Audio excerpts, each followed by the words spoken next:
Halo teman-teman semuanya. Selamat berjumpa kembali di Siben Misteri. Pada bagian ini kita akan jelasin tentang eksplorasi kita di rumah kosong ini. Dalam video saya bareng sama Bang John. Bang John lebih tahu tentang lokasi dan cerita sejarah tentang rumah ini. Siapa dulu penghuninya? Karena Bang John tahu dan pernah lihat sosok atau wanita ini pada masa hidupnya. Waktu itu Bang John masih kecil. Nah, menurut Bang John, wanitanya itu cantik, men. Bodinya bohe, pokoknya cantik lah menurut sudut pandangnya Bang John. Kalau saya nggak pernah lihat, jadi saya nggak tahu.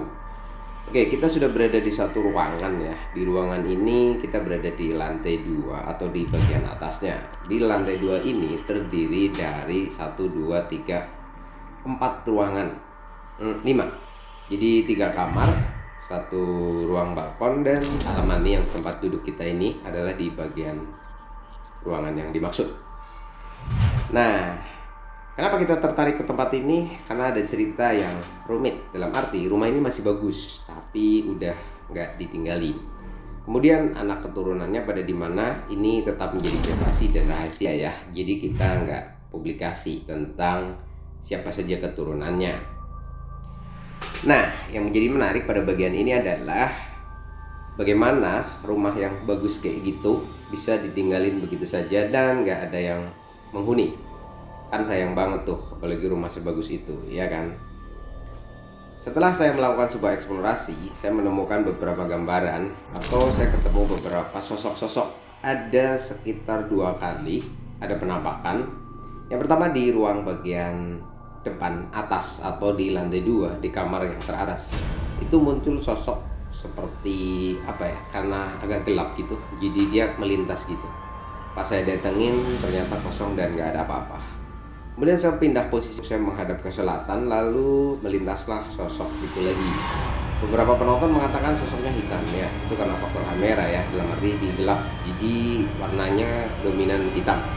Tapi yang saya lihat itu warnanya adalah merah, dan dia itu cukup semampai, kayak wanita gitu, rambutnya panjang.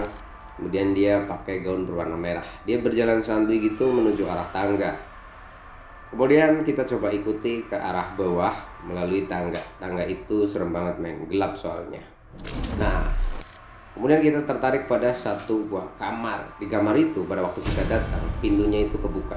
Namun pada waktu kita turun pintunya udah ketutup. Nah, logikanya siapa yang nutup? Sebab kita hanya berdua. Sedangkan pintu itu tidak ada otomatisnya gitu, teman-teman. Lalu kita masuk dan kita lihat ada ranjang yang masih utuh. Nah, di situ tercium bau. Jadi wanginya kayak wangi-wangi mistis gitu, teman-teman, bukan wangi parfum ya. Mungkin kalau wangi saya nggak bisa gambarin lah, kalian bisa bayangin sendiri wanginya kayak gimana. Nah, saya tertarik dengan area di depan atau di iringan selatan daripada kamar itu ya. Maksudnya sebelah kiri dari pintu itu ada ruang gitu, ada kamar mandi di situ, ada kayak ruang santai, terus ada kayak ruang untuk sholat. Nah, di situ tuh ada keanehan karena di area itu ada lubang. Sayangnya kamera nggak bisa masuk dikarenakan jaringan lost di situ dan putus karena kita streaming ya. Nah, di lokasi itu cukup menyimpan banyak tanda tanya besar. Kenapa harus ada lubang? Mungkinkah tikus ngelobangin keramik? Kan kayaknya nggak mungkin. Jadi saya lihat itu seperti emang beneran dilobangin. Cuman kalau dilihat dari sisi lubangnya itu ada banyak pasir yang terurai begitu saja. Jadi memang lubang ini digali setelah rumah ini kosong atau setelah ditinggalin sama si empunya. Kalau si empunya yang gali, ngapain juga pasirnya tetap dibiarin berantakan kayak gitu? Kan nggak mungkin tau. Nah, jadi ada kemungkinan telah terjadi penjebolan, pelobangan, penggalian bisa jadi dari area lantai tersebut. Nah, di lantai itu tuh kayaknya menyimpan sesuatu sampai ada orang yang bela-belain digali kayak gitu. Ada apa gerangan? Nah, kita flashback kembali ya. Konon si wanita janda cantik ini, maksudnya wanita cantik ini, itu memiliki pesona yang sangat luar biasa. Jadi sangat menarik gitu, teman-teman. Saking cantiknya tuh banyak orang yang berpikir aneh-aneh. Beberapa orang mengatakan dia itu pakai susuk kecantikan ya, sebuah metode mistis yang digunakan seseorang agar dia nampak rupawan atau menawan. Ya, kalau orang Jawa atau beberapa masyarakat timur pada umumnya itu tahulah tentang apa namanya hal ini, benda-benda ataupun mantra-mantra yang digunakan untuk orang jadi kelihatan cakep, kelihatan menawan, kelihatan rupawan dan lain sebagainya. Nah, mungkin bisa jadi karena adanya kecurigaan ini, beberapa orang mungkin memberanikan diri untuk mengambil sesuatu di sana. Yang menjadi tanda tanya bagi saya, bagaimana orang bisa tahu kalau di lubang itu ada sesuatu atau di bawah keramik itu ada sesuatu? Adakah koneksi dengan si pemilik rumah atau memang mereka udah mengetahuinya atau ada orang yang terkoneksi di sana? Ini kita masih nggak tahu atau masih tanda tanya banget, oke? Nah, kemudian saya melakukan penelusuran selanjutnya, investigasi berikutnya, tapi saya nggak ke kamera. Jadi dari tempat ini saya bisa menyimpulkan beberapa hal. Karena dari dalam lubang itu saya menemukan 3 botol kuno, ya, 3 botol kuno di sana. Dan saya mengalami sebuah halusinasi. Jadi saya tuh kayak masuk ke alam mereka gitu. Saya melihat wanita itu emang cantik sih bro. Dia lagi tiduran gitu di sebuah ranjang, di mana ranjang itu yang masih utuh sampai sekarang.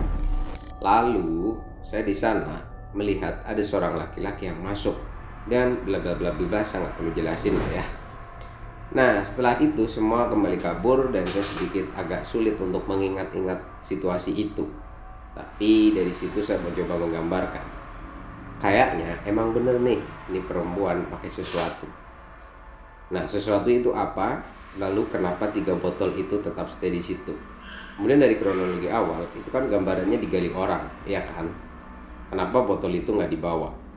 Atau botol itu adalah penukaran, atau botol itu memang nggak ketemu. Tapi saya rasa nggak mungkin, karena ketika saya memasukkan tangan ke lubang itu, saya menemukan botol itu dengan mudah. Nah, dari botol itu kita simpan di satu tempat yang berbeda. Dari penelitian ataupun penggambaran, bahasa mistisnya mungkin penerawangan ya, nggak tahu juga sih. Di situ kita ketemu gambaran bahwa botol itu adalah sebuah wadah media yang digunakan. Ada sebuah minyak. Nah, minyak inilah yang digunakan oleh si perempuan cantik ini untuk membuat sebuah proses ritual gitu. Maksudnya jadi kalau mau sesuatu dia oles-oles dulu tuh minyaknya, atau mungkin digunakan atau dituangkan, saya nggak tahu. Jadi intinya botol 3 itu adalah sebuah botol yang dia dapat dari seseorang, entah paranormal atau dukun, untuk membuat segala efek daripada ilmunya itu berfungsi. Setelah melalui beberapa penelusuran dan perjalanan sang waktu, sampai hari ini saya sudah ketemu beberapa orang yang memiliki informasi lebih dalam tentang itu. Konon kabarnya si perempuan ini, si janda cantik ini, katanya itu punya guru spiritual atau punya orang tua lah bahasanya. Nah, dia itu rutin ke sana setiap 1 bulan sekali, dan itu dilakukan setiap malam Selasa Kliwon. Info ini didapat tidak sembarangan, dalam arti kita sampai ketemu kepada sumber dari yang pernah mengantarkannya. Benar atau tidaknya saya juga tidak tahu. Nah, konon yang mengantar ini mengantar ke satu tempat yang tidak terlalu jauh dari wilayah. Nah, dia tidak tahu lebih karena dia cuma ngantor doang, habis itu dia bawa balik lagi. Udah kayak gitu aja. Dan kesananya itu pasti setiap pukul 3 sore. Nanti keluarnya pukul sekitar menjelang maghrib gitu. Di dalamnya ngapain aja dia juga nggak tahu. Ini menarik. Kita bakal gali lagi informasinya lebih dalam. Lalu sosok-sosok yang muncul di sana itu apa aja? Sosok-sosok yang ada di sana itu dari mana? Apakah itu sebuah penggambaran dari bangsa jin untuk tetap mewujudkan eksistensinya atau gimana? Saya juga kurang tahu. Oke, begitu dulu informasinya teman-teman. Saya singkat, saya ulas agar teman-teman bisa lebih mengerti lebih dalam, karena live streamingnya agak sedikit kacau ya malam itu, karena ada banyak hal yang nggak penting terlalu dibahas. Jadi saya ulas kembali ini, semoga bermanfaat dalam arti untuk memahami lebih dalam. Sampai suatu hari nanti kita bakal buka nih, apa sih sebenarnya misteri di balik rumah tersebut. Ada apa hubungannya dengan botol 3 itu, lalu siapa ya juga yang melakukan penggalian, apakah keturunannya, keluarganya, atau orang lain. Ditunggu saja episode berikutnya. Terima kasih. Jika kalian suka dengan video ini silahkan like.